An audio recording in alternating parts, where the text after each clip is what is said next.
Taste the Daily.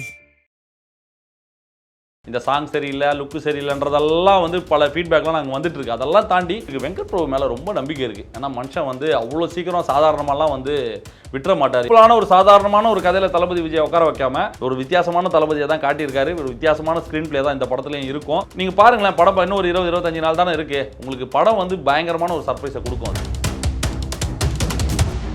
இதுக்கு முந்தின படத்தை விட இதில் குறைவாக இருக்குன்னு கேட்டால் ஆமாம், குறைவாகத்தான் இருக்குது. இன்ஸ்டன்டாக பிடிக்கிறது ஒன்று இருக்குது, ஸ்லோ பாய்சன் ஒன்று இருக்கு இல்லையா. இப்போ இந்த கோட்டோட பாடல்கள் எல்லாமே வந்து அந்த ஸ்லோ பாய்சன் கேட்டகரிக்குள்ள போயிடுச்சு. இந்த அனிருத்தோட பாடல்கள் கேட்டு இந்த அனிருத் யாராவா இருக்குல்ல இந்த சமீபத்தில், உங்களுக்கு டக்குன்னு வந்து வேற ஒரு ஜானர், வேற ஒரு மியூசிக் கேட்கும்போது அவங்களுக்கு அதை ஏற்றுக்கிறதுக்கு கொஞ்சம் லேட் ஆகுது. நீங்கள் நல்லா எழுதி வச்சிங்க, நோட் பண்ணி வச்சிங்க, மிகப்பெரிய ஒரு ஹிட் அடிக்க போகிற பாடலாகவே அந்த ஸ்பார்க் பாடல் தான் இருக்கும். நீங்கள் பார்த்துக்கிட்டே இருக்கும்.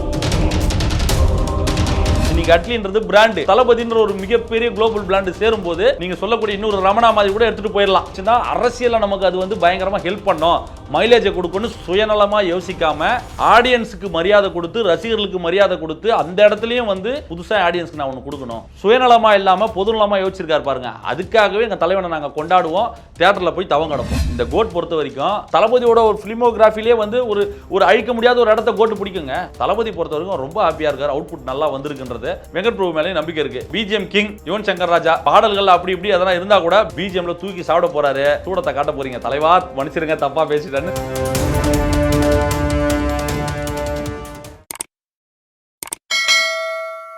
ஆரோர் நேயர்களுக்கு வணக்கம், நான் உங்கள் அஜித். ஸோ இன்னைக்கு நம்ம கூட வந்து பார்த்தீங்கன்னா ராம்குமார் பிரதர் தான் இணைஞ்சிருக்காரு. ஸோ அவர்கிட்ட சினிமா, அரசியல் சார்ந்து நிறைய விஷயங்கள் வந்து பேச போகிறோம். வணக்கம் பிரதர். வணக்கம், எப்படி இருக்கீங்க? நல்லா இருக்கேன். அதாவது லியோக்கு அப்புறம் என்ன படம் யார் பண்ண போறான்ற ஒரு வெயிட்டிங்கை வந்து வெங்கட் பிரபு வந்து சக்ஸஸ்ஃபுல்லாக கொண்டு போயிட்டு இருந்தார். நடுவில் ஆனால் ஒரு சில தடங்கல்கள் நிறையா இதெல்லாம் பார்க்கும்போது கிரிட்டிக்ஸு, நெகட்டிவ் கிரிட்டிக்ஸ், அது இதுன்னு சொல்லி ட்ரோல் நிறையா போயிட்டு இருக்கு. இப்போ கோட் என்ன நிலைமையில இருக்குது, எப்படி போயிட்டு இருக்கு? ஒரு தளபதி ரசிகனா எனக்கு வந்து கோட் வந்து நீங்கள் சொன்ன மாதிரி தான் ஸ்டார்டிங்கில் வந்து நல்லா பாசிட்டிவாக போயிட்டு இருந்த ஒரு விஷயந்தான். நடுவில் கொஞ்சம் தடுமாற்றம், கொஞ்சம் நெகட்டிவான ஃபீட்பேக்கு, நெகட்டிவான கமெண்ட்ஸ் அப்படி இப்படின்னு கொஞ்சம் அப்படியே ஸ்லோ டவுன் ஆகி இப்போ நேற்று நைட்டு 9:30 மணிக்கு மேலே அப்படியே ஹைப் ஆகிருக்கு. நேற்று ஏன்னா அந்த ஐமேக்ஸ் போஸ்டர் பார்த்ததுக்கப்புறம் இந்த லுக்கு சரியில்லை, அது சரியில்லை, இது சரியில்லை, பாட்டு சரியில்லை, அது இதுன்னு ஏகப்பட்ட நெகட்டிவ் கமெண்ட்ஸ்லாம் போட்டுட்டு இருந்தாங்க சோஷியல் மீடியாவில். அதெல்லாம் மறைஞ்சு சோஷியல் மீடியா முழுக்க இன்றைக்கி பாசிட்டிவிட்டி மழையாக கொட்டுதுன்னா அந்த தலைவனோட அந்த ஒரு முகம் எங்களை வந்து பாசிட்டிவிட்டியாக மாற்றிருக்கு. அது தாண்டி வந்து எங்களுக்கு வெங்கட் பிரபு மேலே ரொம்ப நம்பிக்கை இருக்குது. ஏன்னா மனுஷன் வந்து அவ்வளோ சீக்கிரம் சாதாரணமாலாம் வந்து விட்டுற மாட்டார். ஏன்னா பல நாள் கனவு தளபதி வச்சு நான் படம் பண்ணணும்னு சொல்லிட்டு மங்காத்தாக்கு அப்புறம் அவர் நிறைய படங்கள் பண்ணாலும் நான் தலை கூட பண்ணிட்டேன், தளபதி கூட பண்ணணுன்ற ஒரு ஆர்வம் அவர்கிட்ட. அவரோட பல இன்டர்வியூஸ்லாம் நம்ம பார்த்துருப்போம், கேட்டிருப்போம்.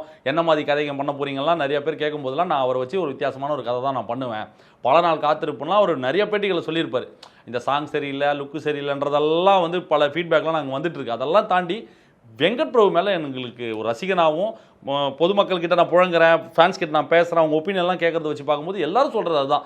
படத்தில் கண்டிப்பாக எதனா ஒரு மேஜிக் பண்ணியிருப்பார் அவர், பயங்கரமாக இருக்கும். ஏன்னா மாநாடு கொடுத்த ஒரு சக்ஸஸ், ஒரு சர்ப்ரைஸ் வந்து எங்களுக்கு அது பயங்கரமாக இருந்தது. ஏன்னா எங்களுக்கு ஒரு சிம்பு படம் வெங்கட் பிரபு கூட பண்ணுறாருன்ற ஒரு சாதாரண எதிர்பார்ப்போடு தான் அந்த படத்தில் போய் உட்காந்தோம். ஆனால் அங்கே ஒரு புது விஷயத்தை நமக்கு கொடுத்தாரு. ரைட்டு, இது பயங்கரமாக இருக்கே அந்த படம்ன்ற ஒரு எதிர்பார்ப்பு எங்களுக்கு இருந்தது. அதே எதிர்பார்ப்பு தான் இப்போ நாங்கள் கோட்லேயும் வச்சுருக்கோம். இவங்க கொடுக்குற ஃபீட்பேக்லாம் போய் இப்போ எங்களுக்கு படமாக அந்த படம் கோட் வந்து என்ன மாதிரி வந்திருக்குன்றது ஓவராலாக எனக்கு தெரியும், அது என்ன மாதிரி ஒரு விஷயம் அவங்க பண்ணியிருக்காங்கன்றது. ஆனால் ஆடியன்ஸுக்கு வந்து இந்த படம் கோட் வந்து ஒரு புதுசாக இருக்கும்.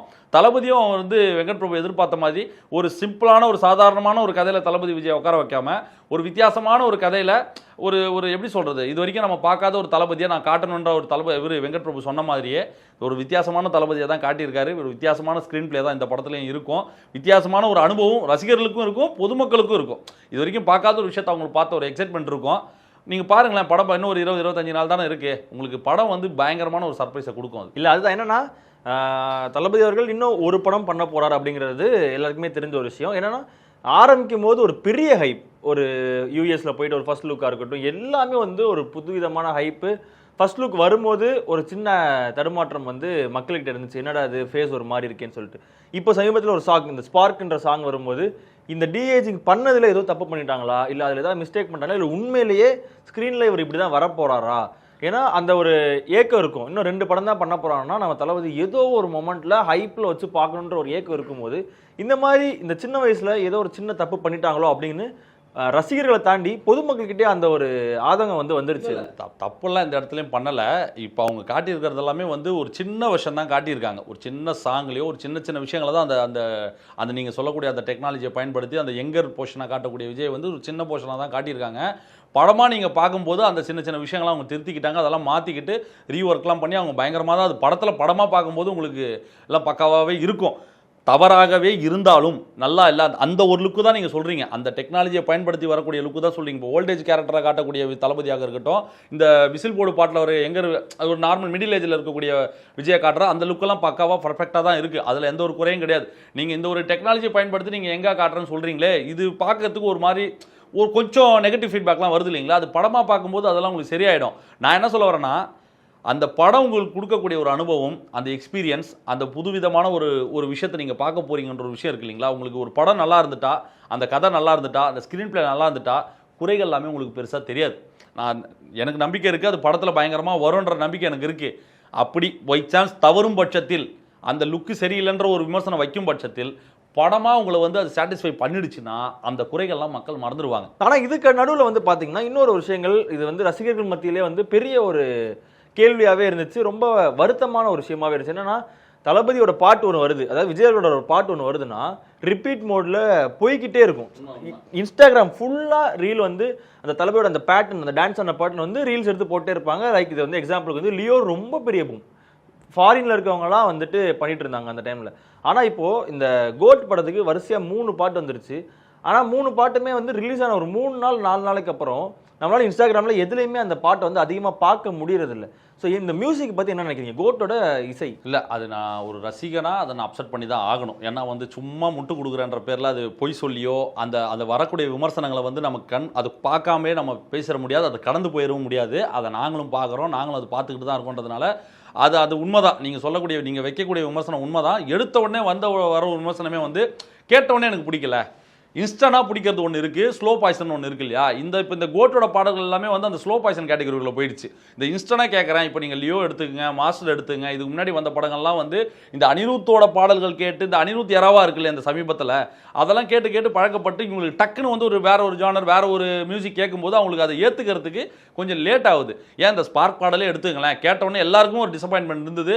நிறைய நெட்டிசன்ஸ் வந்து சோஷியல் மீடியாவில் வந்து ஏன் ஃபேன்ஸே நிறைய பேர் வந்து இது சரியில்லை, இது ஏன் இப்படின்னு நிறைய நெகட்டிவ்ஸ் இருந்தது. சிங்கிள் எதுவுமே வேணா, நீங்க ஸ்ட்ரைட்டா ட்ரெய்லருக்கு போயிருங்க. அதுதான் நீங்க புரியுது, அது இருந்தது. ஆனா கேட்க வந்து கொஞ்சம் கொஞ்சமா அந்த பாடல் வந்து பிடிச்சிருக்கு. ஏன்னா நல்லா இல்லைன்னு சொன்னவங்களே வந்து இப்போ அவங்களோட கருத்துல வந்து மாற்று கருத்து சொல்லி ஒப்பீனியன் சேஞ்ச் பண்ணிக்கிறாங்க. இல்லை எனக்கு இப்போ அது பிடிச்சிருக்கு, எனக்கு இப்போ கேட்க பிடிக்குது, இப்போ பிடிச்சிருக்குன்னு சொன்னால் அடிப்பாங்களன்ற மாதிரிலாம் சோஷியல் மீடியாவில் போகிறதெல்லாம் நம்ம பார்க்குறோம். கொஞ்சம் கொஞ்சமாக ஸ்லோவாக அது போய் ரீச் ஆகுது. அந்த டான்ஸ் ஸ்டெப்லாம் இப்போ தான் கொஞ்சம் கொஞ்சமாக ரீல்ஸ் போட ஆரம்பிக்கிறாங்க. அதுக்கான ரீச் இதுக்கு முந்தின படத்தை விட இதில் குறைவாக இருக்குன்னு கேட்டால் ஆமாம், குறைவாகத்தான் இருக்குது. ஆனால் அது வரும் நாட்களில் வந்து பிக்கப் ஆகிறதுக்கான வாய்ப்புகள் நிறையா இருக்குது. இந்த படத்தில் வந்து சாங்ஸ் பொறுத்த வரைக்கும் அது கொஞ்சம் கம்மியாக தான் இருக்குது, நான் ஒத்துக்கிறேன், அது இல்லைன்னா சொல்ல வரல. ஆனால் அது வரும் நாட்களில் அது வந்து பயங்கரமாக அது பேசப்படும். ஏன்னா உங்களுக்கு 20 நாள் தான் இருக்குது, இன்னும் படம் ரிலீஸ்க்கு 20 நாள் தான் இருக்கும் பட்சத்தில் இந்த இம்பாக்ட் போதுமா நீங்கள் கேட்குறீங்க, அது கம்மி தான். ஆனால் இது இந்த பாடல்கள்னாலேயோ இந்த ஆடியோ லான்ச்னாலேயோ இந்த ஸ்பீச்னாலேயோலாம் வந்து தளபதி படங்களுக்கு வந்து ப்ரொமோஷன் பண்ண வேண்டிய அவசியம் இல்லை. அவர் முகம், இது விஜய் படம், நீங்கள் சொல்லலாம். இப்போ ஒரு ஃபேமஸான மீம் கூட இப்போ பயங்கரமாக இப்போ சோஷியல் மீடியாவில் ட்ரெண்ட் ஆகிட்டு இருக்கு. லுக்கு சரியில்லை, சாங் சரியில்லை, ப்ரொமோஷன் சரியில்லை, இவங்க வந்து இந்த ட்ரைலர்லாம் எதுவுமே பண்ணலை, இந்த படம்லாம் தேவையான வெற்றிமாறன் வந்து அது ஒரு வேடை சொல்லி அதெல்லாம் இல்லை நீ படத்தை புக் பண்ணுன்ற மாதிரி ஒரு மீம் பயங்கரமாக போயிட்டு இருக்கு. அனிருத்தோட பாடல்களே வந்து நல்லா அடிக்க தான் செய்கிறாங்க. இப்போ நீங்கள் இதை எடுத்துங்க, இந்தியன் 2 படத்தில் வந்த பாடல்கள் சரியில்லைன்னு போட்டு அனிருத்தாவே இருந்தாலும் அடிக்கத்தான் செய்கிறாங்க. நீங்கள் இசைப்புயல் ஏஆர் ரகுமானே இருந்தாலும் அடிக்க தான் செய்கிறாங்க. இந்த என்ன பாட்டு இது நல்லாவே இல்லையே, பாய் இப்படி ஏமாத்திட்டாருன்னு. அதே பாய் வந்து இப்போ உங்களுக்கு பெரிய பாய் ராயனில் கலக்கியிருக்காருன்னு சொல்லிட்டு மக்கள் கொண்டாடலையா?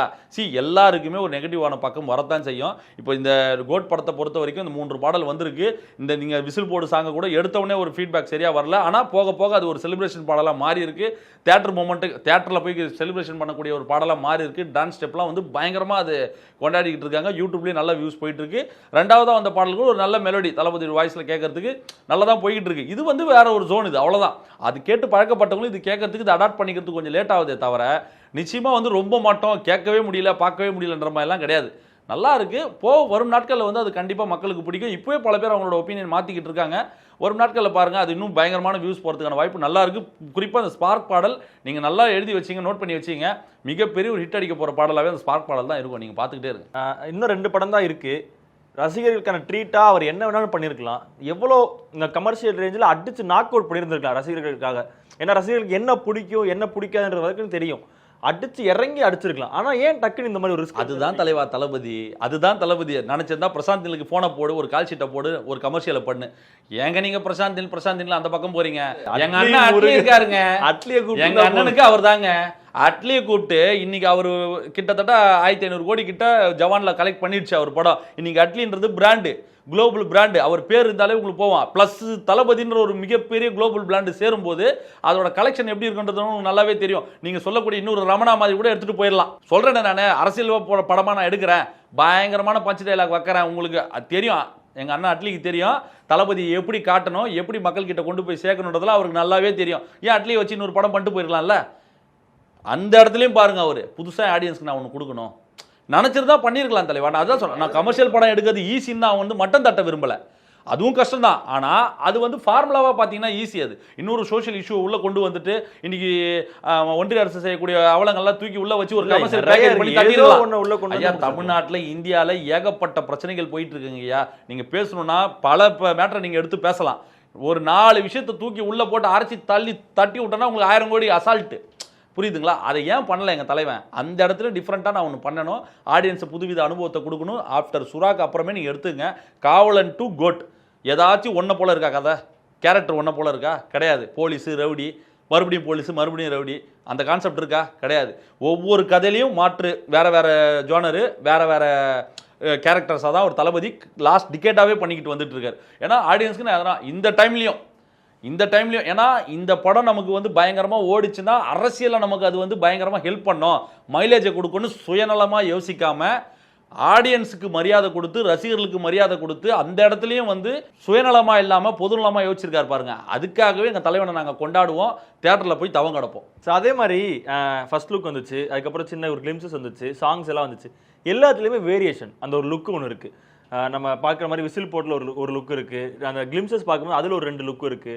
ஸோ அங்கேயுமே ஃபாரினில் இருக்க மாதிரி ஒரு லுக் இருக்குது. இப்படி நிறைய லுக்ஸ் இருக்கும்போது வெங்கட் பிரபு இதை எப்படி மேனேஜ் பண்ணியிருப்பாருன்னு தெரியல. ஏன்னா இது வரைக்கும் வெங்கட் பிரபு எடுத்தது ஃபுல்லாமே ஃபுல் அண்ட் ஃபுல் மசாலா, ஒரு மாதிரி ஜாலியான ஒரு வைபாக இருக்கும் ஒரு படம் ஃபுல்லாமே. இப்போ மங்காத்தாலேருந்து பார்த்தீங்களாலுமே அடுத்த மாநாடு வரைக்குமே மாநாடில் ஒரு சிங்கிள் கான்செப்டுக்குள்ளேயே அப்படியே ஓட்டிடுவார், அது அப்படியே முடிஞ்சிடும். அது என்ன தான் புதுவிதமான படமாக இருந்தாலும் ஒரு சிங்கிள் கான்செப்டில் ஒரு நடிகரை மட்டுமே வச்சு போகிற மாதிரி இருக்கும்.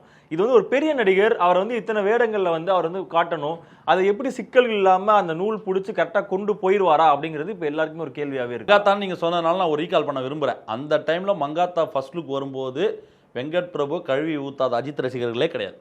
என் கூட இருக்கக்கூடிய சைல்டுஹுட் ஃப்ரெண்ட்ஸான அஜித் ரசிகர்களே வெங்கட் பிரபு அப்படி திட்டினாங்க. எனக்கு நல்லா ஞாபகம் இருக்குது. நான் சும்மா வந்து இதுக்காக அதுன்ற மாதிரிலாம் நான் எடுத்துக்காட்டுக்காகலாம் பேசலை, நான் நேரடியாக பார்த்துருக்கேன். அப்படி திட்டினாங்க. படத்துக்கு அப்புறம் என்ன கொண்டாடினாங்க வெங்கட் பிரபுவை. இந்த கோட் பொறுத்த வரைக்கும் அவர் உங்களுக்கு சுத்தலில் விட்றாரு, அவர் குழப்பி விட்றாரு. அவர் என்ன இது ஒரு லுக்கு வருது, அது ஒரு லுக்கு வருது, திடீர்னு இதை காட்டுறாங்க அதை காட்டுறாங்க, ஒன்றுமே புரியலையே, கன்ஃபியூஸ் பண்ணுறாருல்ல.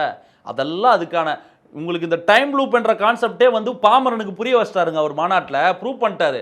அவ்வளோ சீக்கிரம்லாம் ஒரு விஷயத்தை வந்து நம்ம தமிழ் ஆடியன்ஸ்க்குலாம் நீங்கள் அவ்வளோ ஈஸியாக புரிய வச்சிட முடியாது.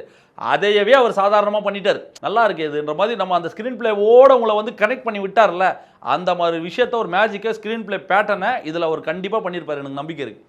எனக்கு வந்து நிச்சயமாக சொல்கிறேன், இது மிஸ் ஆகாது. ஆனால் அதே மாதிரி இப்போ விஜய் படங்களை எடுத்துக்கிட்டாலுமே ஒரு கதைகள் வேற இருந்தாலும் அந்த ஒரு லுக் வந்து ஒரே மாதிரி தான் இருக்கும். எப்படினாலும் விஜய் அவர்களுக்கான அந்த லுக்கு, ஹேர் ஸ்டைல், ட்ரெஸ்ஸிங் சென்ஸ் எல்லாம் ஒரே மாதிரி தான் இருக்கும். நடுவில் ஒரு சின்ன பிரேக் ஆனது என்னன்னு பார்த்தீங்கன்னா புலியில தான் வந்து அவர் வந்து வேற ஒன்று பண்ணலாம், ட்ரை பண்ணலான்னு சொல்லி அவர் வந்து புதுசாக அவர் அந்த ஸ்டைல்லேருந்து எல்லாமே மாற்றினது வந்து புலி தான். ஆனால் அது வந்து அந்த அளவுக்கு போகலைன்ற பட்சத்தில் திருப்பி அவரோட பர்சனலே போக ஆரம்பிச்சிட்டாரு. இப்போ திருப்பி அந்த இடத்துல ஒரு பிரேக் ஆகுது கோட்டுக்கு. இங்கே என்ன புலிக்கு பண்ணாரோ அதுக்கு அடுத்து இப்போ கோட்டில் வந்து ஒரு பிரேக் ஆகுது. அதுதான் அவர் நான் திரும்ப சொல்லிட்டேனே, அவர் வந்து இந்த ரெகுலர் ஃபார்முலாக்குள்ள அவர் தன்னை வந்து என்றைக்குமே பொருத்தி பார்த்துக்கவே மாட்டார். அவர் வித்தியாசமாக ஒன்று கொடுக்கணுன்றதுக்காக தான் மாறி வேறு வேரியேஷனில் கொடுக்குறாரு. அது சக்ஸஸ் ஆகுது ஃபெயிலியர் ஆகுதுலாம் தாண்டி புதுசாக நம்ம ஒன்று முயற்சி பண்ணியிருக்கோன்ற ஒரு திருப்தி அவர் கிடைக்குது இல்லைங்களா? ஏன் நான் தான் திரும்ப சொல்கிறேன், அவர் கமர்ஷியலாக பண்ணிட்டு போயிருக்கலாம். ஏன் அந்த மறுபடியும் அந்த புதிய முயற்சிக்குள்ளே வராருன்னா வெதா நான் போட்டதாக இருக்கட்டுமே. இப்போ விஜய் சாரே பண்ணிட்டாரு, நம்ம பண்ணுறதுக்குண்ணா நம்மளும் ட்ரை பண்ணி பார்ப்போமேன்னு பல பேர் ட்ரை பண்ணுவாங்க, பல கதைகள் உருவாகும். புரியுதுங்களா? இப்போ வந்து இன்டர்நெட் நாளை, அயலானு, மாநாடு, இந்த மாதிரி சில புது கதைகள்லாம் வந்து இப்போ உங்களுக்கு தமிழ் சினிமாவில் இப்போ வர ஆரம்பிக்குது. வித்தியாசமான கதைகள், டைம் டிராவல், உங்களுக்கு வந்து இந்த மாதிரி சில கதைகள்லாம் புதுசு புதுசாக நம்ம பார்க்க ஆரம்பிக்கிறோம், எக்ஸ்பீரியன்ஸ் பண்ண ஆரம்பிக்கிறோம். இப்போ விஜய் மாதிரி ஒரு மிகப்பெரிய நடிகர், முன்னணி நடிகர், சூப்பர் ஸ்டார், முதலிடத்தில் இருக்கக்கூடிய ஒருத்தரே அதை பண்ணுறாருன்னும் போது நம்ம ஏன் முயற்சி பண்ண பார்க்கக்கூடாதுன்னு பல பேர், பல ஹீரோக்கள் இறங்கி வருவாங்க. பல கதைகள், உங்களுக்கு புது கதைகள் உருவாகும். இவங்க சொல்லுவாங்க காப்பி கீப்பின்னு, அதெல்லாம் தாண்டிட்டு இயக்குனரோட பார்வையிலேருந்து பார்க்கும்போது நம்ம ஏன் ட்ரை பண்ணக்கூடாது? சக்ஸஸ் ஆயிருக்கு இந்த ஃபார்முலா, விஜய் மாதிரி நடிகர் நடிச்சு இந்த ஃபார்முலா வந்து மக்கள் ஏற்றுக்கிட்டு இருக்காங்க, ஒரு நம்பிக்கை வரும்ல. அந்த நம்பிக்கை இவர் போட்டதா இருக்கும்ல, அதனால கூட அவர் பண்ணியிருக்கலாம். அவருக்கெல்லாம் வந்து இதுக்கு மேலே என்ன வெற்றி நீங்கள் கொடுத்துட போறீங்க, அவருக்கு என்ன தோல்வியை கொடுத்துட போறீங்க? அவர் பார்க்காத வெற்றியா, பார்க்காத தோல்வியா? எல்லாத்தையும் கொடுத்துட்டீங்கல்ல, எல்லாத்தையும் கொடுத்து தான் தூக்கி அவரை உச்சத்தில் உட்கார வச்சிருக்காங்க தமிழ்நாட்டு மக்கள். நினச்சிருந்தா அவர் என்ன வேணா பண்ணியிருக்கலாம். புதுசாக ஒன்று பண்ணுவோம், ட்ரை பண்ணுவோம், வந்தால் ஓகே, வரலாம் அடுத்த படம் இருக்குது பார்த்துக்கலாம். அதில் என்ன ஒன்றுமோ பண்ணிக்க போறாரு, அவ்வளோதான். ஏதாச்சும் ஒன்று சக்ஸஸ் ஆயிடுச்சுன்னா உங்களுக்கு அது தமிழ் சினிமாவுக்கு ஒரு மெயில்கல்லான ஒரு படமாக இருக்குங்க. தளபதியோட ஒரு ஃபிலிமோகிராஃபிலே வந்து ஒரு அழிக்க முடியாத ஒரு இடத்த கோட்டு பிடிக்குங்க. சக்ஸஸ் ஆயிடுச்சு நான் சொல்கிறேன். எல்லாமே ஒரு நம்பிக்கையின் பேரில் தான் நம்ம ஒர்க் பண்ணுறோம். கடைசியில் மக்களுக்கு தீர்மானிக்க போகிறாங்க, பார்ப்போம். எனக்கு ஹோப் இருக்குது. தளபதி இது வரைக்கும் எந்த படத்துக்கும் வந்து நல்லா இருக்குது நல்லா இல்லைன்ற ஒப்பீனியன் படத்தை பார்த்துட்டு தளபதி சொன்ன ஒரே விஷயம், படம் சூப்பராக வந்திருக்கு, அவர் ஹாப்பியாக இருக்கார். தளபதி பொறுத்த வரைக்கும் ரொம்ப ஹாப்பியாக இருக்கார், அவுட்புட் நல்லா வந்திருக்குன்றது. அதே நேரத்தில் வெங்கட் பிரபு மேலேயும் நம்பிக்கை இருக்குது. நீங்கள் சொல்லக்கூடிய அந்த சிறு சிறு குறைகள்லாம் வந்து மாற்றிக்கிட்டு, அது குறையாகவே இருந்தால் கூட படம் நல்லா தான் தூக்கின்னு போயிடுங்க. எனக்கு நம்பிக்கை இருக்குது. ரசிகர்கள் வந்து ரசிக்க வச்சிருச்சுன்னா அந்த ஒரு சில குறைகளும் அந்த கதையோட ஒன்றி போய் அடுத்து என்ன ஆகும், இது எப்படா இப்படி இதுலேருந்துடா இது தப்பிக்க போறான்ற ஒரு சுவாரஸ்யத்தை ஒரு இயக்குனர் ஆடியன்ஸ்க்கு கடத்திட்டாருனாலே அந்த படம் பிளாக் பஸ்டர், இண்டஸ்ட்ரி ஹிட் ஆகிடும். அந்த விதத்தில் வெங்கட் பிரபு வந்து இரவு பகல் பாராமல் உழைச்சி ஒரு மிகப்பெரிய டீமை வச்சு தான் அவர் வந்து இந்த ஸ்க்ரீன் பிளேவை எழுதியிருக்கிறதா நான் கேள்விப்பட்டேன். அண்ணன் மேலே எனக்கு நம்பிக்கை இருக்குது, தளபதி மேலே. அவர் இந்த படத்தை பயங்கரமாக கான்ஃபிடென்ட்டாக நம்புறார், அவுட்புட் நல்லா வந்திருக்கார். அவர் பக்கத்துலேருந்து ஃபீட்பேக் வந்துச்சு எங்களுக்கு. வெங்கட் பிரபு மேலே நம்பிக்கை இருக்குது. லெட்ஸ் சி, பார்ப்போம். பிஜிஎம் கிங் யுவன் சங்கர் ராஜா, பாடல்கள் அப்படி இப்படி அதெல்லாம் இருந்தா கூட பிஜிஎம்ல தலைவன் தட்டி தூக்குவான்றது அதுல எந்த ஒரு மாற்று கருத்து எல்லாருமே வெயிட் பண்ணிட்டு இருக்க ஒரு விஷயம் என்னன்னா, என்ன BGM start பண்ணிட்டாருங்க. Yuvan Shankar Raja முந்தானேத்து RR start பண்ணிட்டாருங்க. அவர் இப்போ இதெல்லாம் இந்த விமர்சனங்கள்லாம் பார்த்துக்கிட்டு தான் இருக்காருங்க. என்ன ஏதுன்றதெல்லாம் ஒருத்தருக்கு பிடிக்குது, பிடிக்கலன்னு சொன்னவனுக்கு திரும்ப பிடிச்சிருக்குன்றான், எல்லாத்தையும் பார்த்துக்கிட்டு இருக்காரு. இதுக்கெல்லாம் பதில் சொல்ற விதத்துல பிஜிஎம்ல தூக்கி சாப்பிட போறாரு. மறுபடியும் நீங்க என்ன பண்ண போறீங்க? சூடத்தை காட்ட போறீங்க. தலைவா மன்னிச்சிருங்க, தப்பா பேசிட்டேன்னு நீங்க சொல்லலாம். அஜித் வந்து எவ்வளவோ பிஜிஎம் இருந்தாலும் ஸ்டில் இப்போ வரைக்கும் பெஞ்ச்மார்க்கா இருக்கிறது வந்து மங்காத்தா தான். அதே மாதிரி இவன் வந்து விஜய் அவர்களுக்கு ஒன்று கிரியேட் பண்ணுவாரா அப்படிங்கிறது தான் எல்லாரோட எதிர்பார்ப்பாமே இருக்கு. அஜித் ஃபேன்ஸுமே என்னன்னா, ஓகே இவன் வந்து ஏதோ ஒரு புதுசா மேஜிக் பண்ணிடுவாங்க. இப்போ இருக்க ஜென்ரேஷனுக்கு தெரியாது, ஆனா அந்த முன்னாடி இருக்க ஜென்ரேஷன், அதாவது நம்ம இந்த மங்காத்தா பீரியட்ல இருந்து இவனை ஃபாலோ பண்ணிட்டு இருக்க எல்லாருக்குமே தெரியும் பிஜிஎம் கிங் அப்படின்னால இவன் தான் அப்படின்னு. ஸோ இந்த பிஜிஎம்காகவும் எல்லாருமே வெயிட் பண்ணிட்டு இருக்காங்க, என்ன பண்ண போறாரு. பயங்கரமா நாங்களும் வெயிட் பண்றோம், ஃபேன்ஸ் ஆகிய நாங்களும் வெயிட் பண்றோம். நீங்க சொல்லக்கூடிய ஆப்போசிட் அணி எதிர்கட்சிக்காரனும் பயங்கரமா வெயிட் பண்றான். எங்களுக்கும் அந்த வெயிட்டிங்லாம் இருக்கு. கண்டிப்பா இந்த ஃபீட்பேக்லாம் அவர் பார்த்துருப்பாரு நிச்சயமா. சரி, ஓகே, சாங்ஸில் தான் நம்ம வந்து ஓரளவுக்கு இப்படி மிக்சடான ரிவ்யூஸ்லாம் வருது. பிஜிஎம்ல இறங்கி சம்பவம் பண்ணலான்னு கண்டிப்பாக பயங்கரமான வெயிட்டாக இறக்க போகிறாரு, நம்பிக்கை இருக்குது. நீங்கள் பாருங்கள், இன்னும் செப்டம்பர் 5 தேட்டர்லாம் சும்மா பற்றி எரிய போது பார்த்துக்கிட்டே இருங்க. நானும் ரொம்ப இயர்லியாக வெயிட் பண்ணுறேன். நிச்சயமாக ஏன்னா ஒரு மேஜிக்கை நடத்துவார் வெங்கட் பிரபுவும் சரி, யுவன் சங்கர் ராஜாவும் சரி. இந்த ஒப்பீனியன், இந்த ஃபீட்பேக், இந்த நெகட்டிவிட்டி எல்லாம் மாறி உங்களுக்கு இனி பிளாக் பஸ்டர் தான். அதில் எனக்கு ரொம்ப நம்பிக்கை, நான் ரொம்ப கான்ஃபிடண்ட்டாக இருக்கேன். ஏன்னா நான் லியோவில் கூட வந்து நான் இதுதான் சொன்னேன், ஷுவர் ஷூட் இந்த படம் வந்து நாங்கள் எதிர்பார்க்குற வசூல் அடித்து தூக்கும்னு சொன்னோம். அவ்வளோ எதிர்பார்ப்பு இருக்கிற படமே. நீங்கள் சொல்லக்கூடிய ஸோ கால்டு இந்த ஹைப் இல்லைன்றீங்களே, ஏன்டா ஒன்றுமே ஹைப் இல்லை எதுவும் இல்லை, ஆனால் இவ்வளோ கலெக்ட் ஆகுதுன்னு நீங்களே நினைக்க போகிறீங்க. பார்த்துக்கிட்டே இருங்க. கண்டிப்பாக ப்ரோ. ஸோ ட்ரெய்லருக்கு அப்புறமும் படம் ரிலீஸுக்கு அப்புறமும் நம்ம திருப்பி வந்து பேசுவோம், என்ன ஏது அப்படிங்கிறத நம்ம கலந்துரையாடுவோம். நன்றி ப்ரோ, மகிழ்ச்சி மகிழ்ச்சி.